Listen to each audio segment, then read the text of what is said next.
हमारे घर में कभी लड़ाई ना हो तो क्या करें? कभी लड़ाई ना हो तो सबसे आसान तरीका यही है, भोलेनाथ की भक्ति।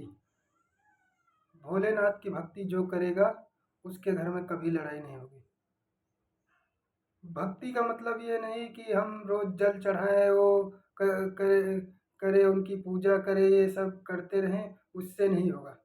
सिर्फ पहले भोलेनाथ को समझना होगा, भोलेनाथ हैं क्या। भोलेनाथ की सबसे बड़ी पहचान ये है, न सम्मान का मोह, न अपमान का भय, न किसी से डरना, न किसी से लड़ना। भोलेनाथ कभी किसी से क्रोध नहीं करते, न किसी को बुरा कहते, न किसी को अच्छा कहते। जो जो भी है उसी में खुश रहते हैं, ये मन में लाना चाहिए। भोलेनाथ की भक्ति ऐसी कि भोलेनाथ की सबसे बड़ी पहचान है, न सम्मान का मोह, न अपमान का भय। ये बात जो समझ जाएगा उसके घर में कभी लड़ाई नहीं होगी। दूसरी बात, लड़ाई कम करने के लिए किसी मंत्र का जाप करो सुबह सुबह। किसी भी मंत्र का जाप करो। जाप करोगे तो उस जाप करते करते आपको लड़ाई का कारण समझ में आ जाएगा। उस कारण से आपका मन शांत हो जाएगा। सारे लड़ाई की जड़ और सारे कारण आपके दिमाग में आएंगे, उसके बाद आपका मन ऑटोमेटिक शांत हो जाएगा, उसके बाद लड़ाई बंद हो जाएगी। तीसरी बात, लड़ाई हो तो ये नहीं कि लड़ाई घर में नहीं होगी, होगी लड़ाई। मगर लड़ाई हो तो लड़ाई ऐसी लड़ो कि मारपीट करने की कोशिश मत करो।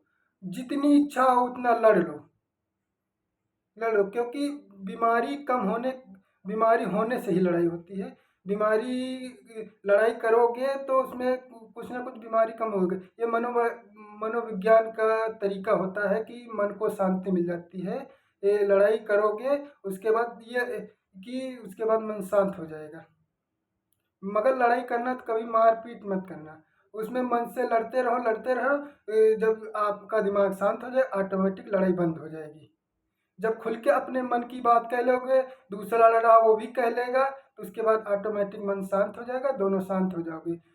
लड़ाई के कारण कभी कभी ये भी होता है कि मन में दिमाग में सोचते रहे उसने हमें गलत कहा है, ये कहा वो कहा।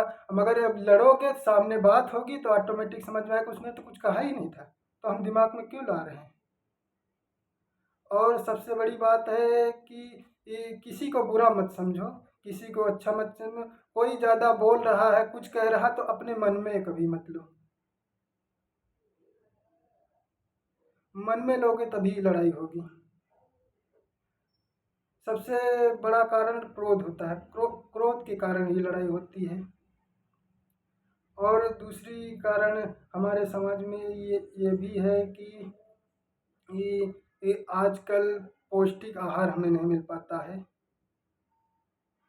तो इससे हमारे दिमाग को कुछ समझ में नहीं आता है। छोटी छोटी बातों पर लड़ाइयाँ होती रहती हैं।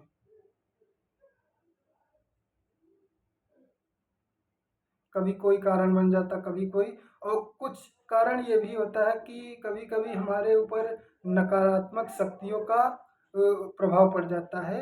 इस कारण हमें हमसे लड़ाइयाँ होती रहती हैं। नकारात्मक प्रभाव उन्हीं लोगों के ऊपर पड़ता है जो अपने को बड़ा मानते हैं कि हमसे बड़ा दुनिया में कोई नहीं है। जो जो दिमाग में ला लिया कि हमसे बड़ा दुनिया में कोई नहीं, उसके ऊपर नकारात्मक शक्तियाँ वो प्रभावित हो जाएंगी। वो उसी उसी घर में लड़ाइयाँ होने लगेंगी, वो सब कुछ होने लगेगा, आदमी समझ नहीं पाएगा। इसीलिए हरदम छोटे बन के रहो। छोटे बन के रहोगे तो कभी लड़ाई नहीं। यहाँ तक कि आप छोटे बन के रहोगे तो कितनी भी तगड़ी लड़ाई हो रहेगी, आपके जाते ही ऑटोमेटिक शांत हो जाएगी। इसी तरह बहुत से अनेक कारण हैं कि जिससे हम लड़ाइयाँ ख़त्म कर सकते हैं। मैं इस छोटी सी वीडियो में यही बताना चाहते हैं, लड़ाइयाँ हो तो लड़ाई लड़ो, मगर मार पीट मत करना, क्योंकि उसमें शारीरिक नुकसान हो जाएगा।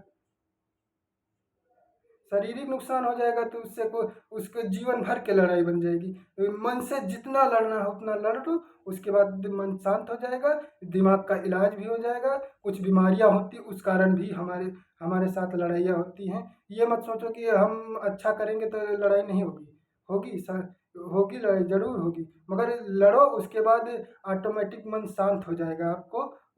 तो आपके शरीर में कुछ बीमारियां होंगी वो भी ठीक हो जाएंगी।